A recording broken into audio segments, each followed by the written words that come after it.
You are the youngest at 28, but you have the aerobic fitness of a 75-year-old.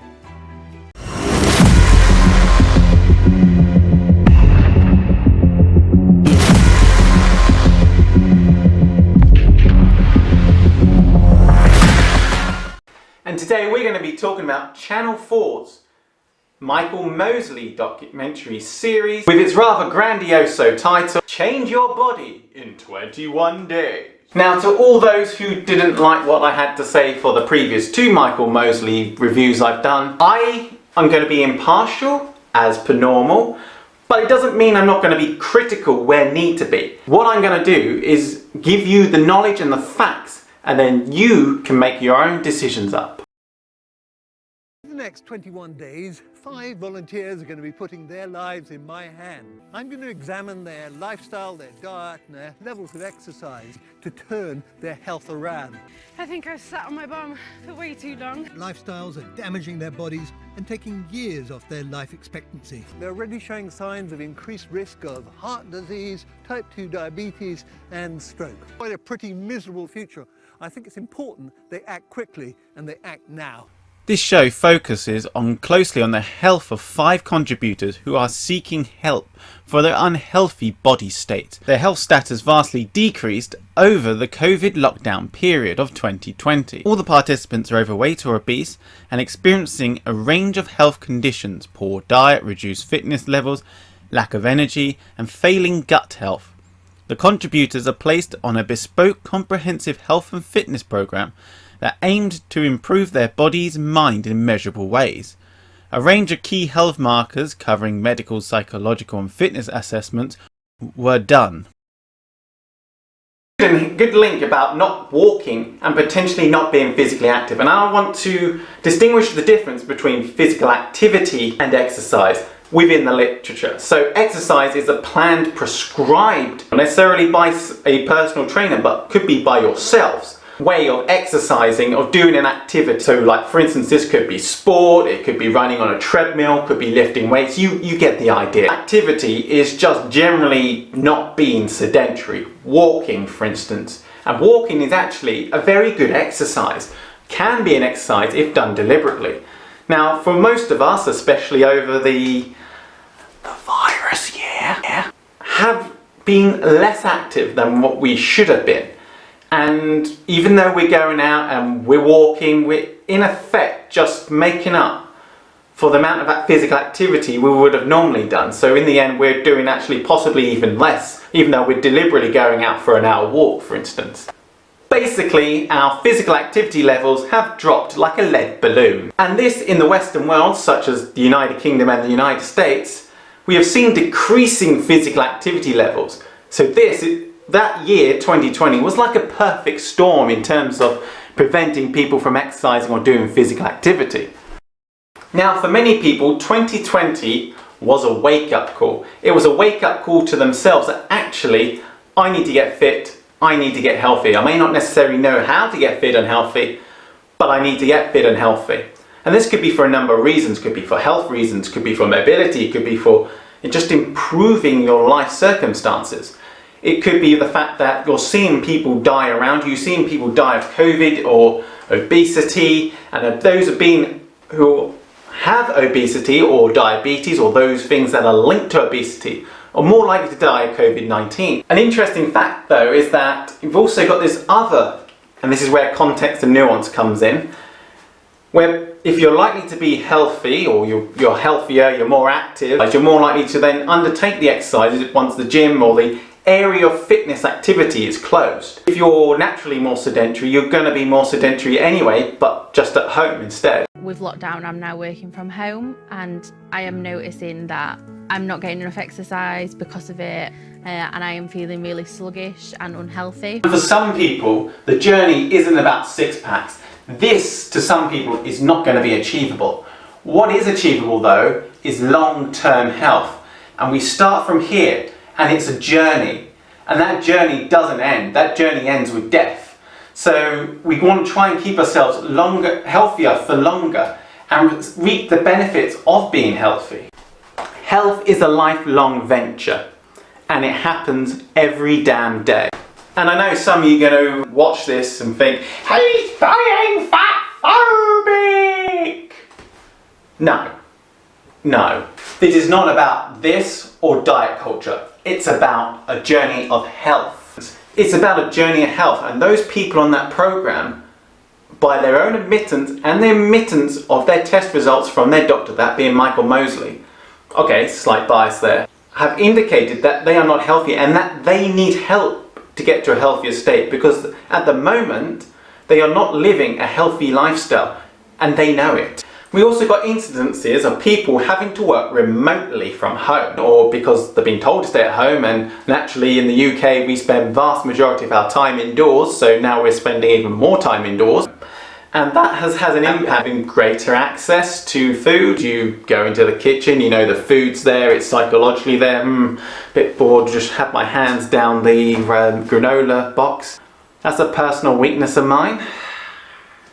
And why do they have to make 10k granola so nice? And you're sitting at home, you're bored, you eat, you do your work, you're bored, you eat while you're doing your work, then you finish your work and you eat again. And actually you can see why people are putting more calories in while burning less off. Now 37% of people in the UK do not exercise at all. So they just sit all day at home. That's just so alien to me. Like, I'm so in that world of fitness, being not exercising, or at least do some degree of physical activity, is kind of alien to me, but then I'm different, so I have to expect that. Now this could be that they're just simply just not interested in it, or they have personal trauma surrounding fitness in some way, maybe from their school days, maybe because they're larger and they got picked on, and maybe they weren't particularly the fastest or the best in their class, so therefore they hid away from it. Nonetheless, you do actually receive endorphins when you exercise. Mind you, could argue you receive endorphins from, or other types of pleasure hormones from any physical activity, but in terms of exercise in particular, you have a high rush of this, and these help to mask pain as it surrounds the neuron head, preventing those pain messages from being received. So in literature, we're seeing this kind of counterintuitive nature of this message. Going, well, if it releases pleasure hormones and endorphins, why aren't people engaging with more? Well, you could argue, why aren't people engaging with more sex? Because it releases pleasure hormones. There are other factors involved. Just because it releases pleasure hormones doesn't necessarily mean you want to exercise more. It does not necessarily mean you can interpret that into pleasure. And this is something that we have to jump out of it, because when we do sports science, good chance is you're going to be fit, healthy, and that you enjoy sport yourself. So you have to detach yourself from that view in order to be non-biased. And we mustn't forget the effect of confidence. If you're confident that you can perform a task, you're more likely to perform the task. If you're happy and feel enjoyment from that task, you're more likely to complete that task. And if we look at Padiakakakis, what's her name? Every time I say that name, it just sounds epic. It's my favourite researcher now, just simply because of the name. They're more likely to partake in physical activity around 3.0 METs, and METs is a measure we use to indicate how hard training is. Now 3.0 METs is like me walking from one end of my garden to the other end. Not very much physical activity at all. Unlikely for you to lose weight at 3.0 METs, unless we have all the other aspects on point too, such as nutrition. When they're doing exercise, they're often working harder, so doing that at 3.0 METs is more comfortable to be achieved. Remember, you're carrying extra weight. You're carrying effectively a tire around the stomach. That's inhibiting your movement, so it feels uncomfortable. You get hotter quicker as a result, and therefore you're more likely to break down quicker. You're not used to exercise, more likely, because you've been sedentary, and that will tire you quicker. Your metabolism is going faster already as a result. Now that's one of the biggest myths and misconceptions, is the belief that when you're fatty, your metabolism has slowed down. Now it may have for a very small percentage of individuals, but for the vast majority, the metabolism is going high because they're trying to get themselves back down to a healthy weight. If you like, they're trying to reach homeostasis. It may mean that you actually tire quicker, possibly. Now what is key to note is that our perception of pain is going to be different for each individual. Men generally have a higher pain threshold compared to women, but it's highly perceptional. And the types of pain and the way we react to that pain is going to be different. For instance, someone may be able to sprint around 400 meters and have a bad hamstring, tore their hamstring and feel, okay, I could probably stretch this off. Someone with the same degree of injury will fall over on the track hurt.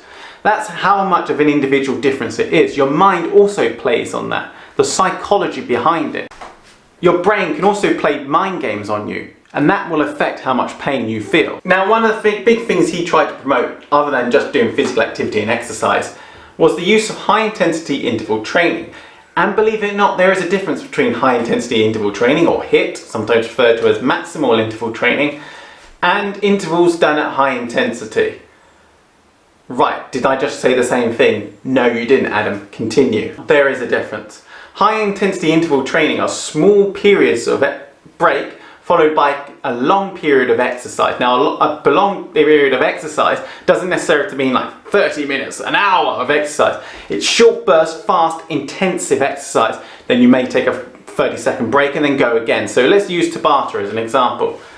20 seconds on, 5 to 10 seconds off. High intensity intervals could be, for instance, 1 rep max deadlift, have a 5-minute break, then come back and 1 rep max that again. You can see the differences there. High intensity intervals is the interval section done at high intensity, and it doesn't necessarily have to be fast or quick. Could be powerful, could be long, whereas the high intensity interval training is quick, fast bursts of exercises with short breaks. So there is your difference. Generally not recommended to do high intensity interval training, especially high impact like jump circuits, interval training, because when you're obese, you naturally find exercise harder anyway. So doing a HIIT training is like, whoa, blow them out the roof. They don't enjoy it, they don't come back. Don't enjoy exercise, the chance of you redoing that exercise is unlikely. If you find yourself uncomfortable, the chance of you doing that exercise is unlikely. So therefore it inhibits our continuation and exercise adherence. We've also got to worry about bone health. Generally people are more obese, will drink more sodas and things like that, generally have weak bones. So doing that high impact is actually potentially dangerous. Now, am I saying that all obese people should not undertake HIIT training? Of course not.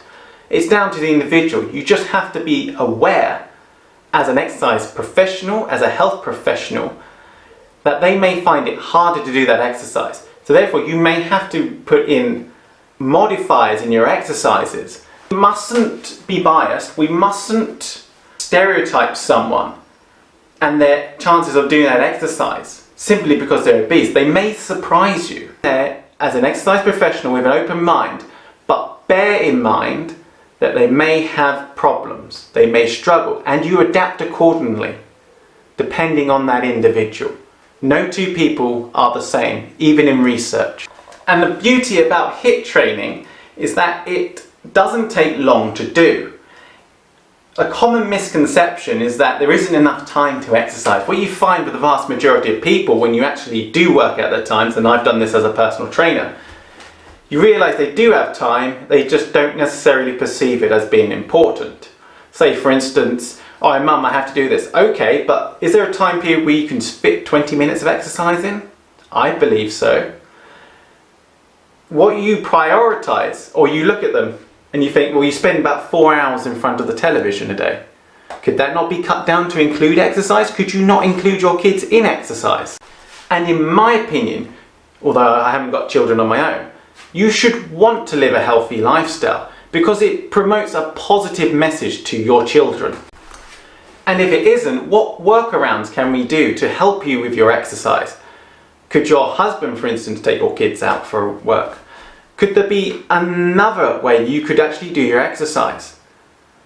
Especially with remote working now becoming bigger and more likely, although predictions do say in America and China potentially 22% of the workforce will be remote working by 2025, or at least have some kind of remote work. In Europe, and this is a prediction, have said that there's going to be greater chance for remote work and a greater percentage of the workforce doing remote work. So what can you do to exercise? What can you do to live a healthy nutrition? How can you improve your nutrition? What can you do to improve your physical activity? Move more potentially. We've also got to take into account that some people live in a more obesogenic environment that may be a part of a food desert. Now, a food desert is an area that is sparse of more healthy foods. Not that there aren't healthy foods necessarily there, they're just harder to get. Now, that may be the case and you are influenced by the society and the culture you are in. However, there is no excuse not to live a healthy lifestyle. There are still options there, you just have to be more mindful of your choices. That comes with education. And it also comes in our understanding of ultra-processed foods and what goes into our foods and processing them and why they do it. Generally, they'll make a food more processed in order to make it more palatable. If it's more palatable, the more chances are you're likely to buy more and you're likely to eat it more. When it comes to ultra-processed foods, and that's a new term, that's the food that's gone well beyond being processed, and certain foods like milk have to be processed in order to make it safe. When we work with ultra-processed foods, we're taking a lot of those good nutrients out of the foods, either for longevity or for other reasons, or just to make it give a perception or make it taste better or have a better texture in the mouth. We may not realise the amount of sugar, fats or other things we are taking in. And it's also our understanding of what healthy is. Food has changed so much that our understanding of what healthy is has changed. Food that was perceptually seen as healthy beforehand is not healthy now. And what is healthy for you as an individual will not be healthy for someone else who eats too much of it. It all comes down to moderation. And it's understanding what is moderation. A Mars bar a day is not moderation. Mars bar a month is moderation. It's about understanding when to have it, when not to have it. When it's best to have it, when it's not best to have it. And there's no such thing really, in my opinion, from looking at research, as being good and bad foods. There's just foods that are more healthy and foods that are not so healthy for you. Becoming vegan, I did think that it'd instantly just make me really healthy. But now there's all these quick fix vegan products to eat. It's just the same as junk food. Well, it depends on personal preference. Yes, going vegan can be healthy for some people, especially if they have a high caloric diet. But nonetheless, for many people, it cannot be healthy depending on what their diet was beforehand, especially if they're eating a lot of man-made style foods like we see with corn or other types of fake meat. The printed meat seems quite a good source, in other words, but it depends what they're going to put into it in order to make it better, or in order to help effectively manufacture it. Yes, it'd be healthier for the environment if we ignore the fact that we need vast areas to cover the food in order to grow the food, but in terms of cutting down on the meat, that can potentially be helpful for the environment, prevention of cutting down the rainforest, things like that, as well as also helping us with preventing carbon dioxide and methane from entering the atmosphere. Ultimately, going vegan is a personal decision and it's not for everyone, as not everyone can be vegan due to health reasons and nutrition.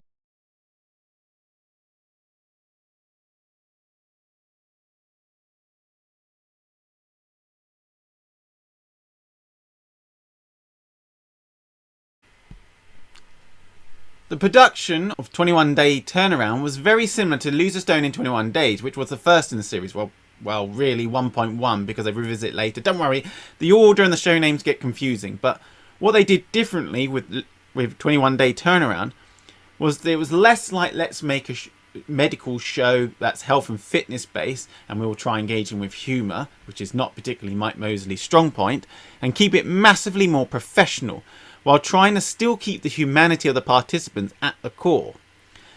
The show's technique was very similar. There's a lot of Gaussian blurring and other production techniques that you can see from the video in the top right here. The trailers and the thumbnails for the show were incredibly weak and too sensationalist. They didn't necessarily describe what was going on in the show. They just kind of gave it to you all and see how you reacted. This is not necessarily a strong point in the show and actually possibly hindered it in terms of actually advertising the show to many of the viewers who would have potentially watched it. It also did not fit the structure of the show. 21 Day Body Turnaround follows 5 individuals who are looking to change their health through the intermittent fasting and exercise, without showing their turmoils and troubles throughout those emotive periods. For many of these people, not showing the emotions might seem rather boring. To others, it makes this slightly fresh, point and scientific. Production and Filmechanics followed along from the rest of the series and mainly Channel 4 shows in particular, just minus the sensationalism. So I give this program a KSA score of 98.9.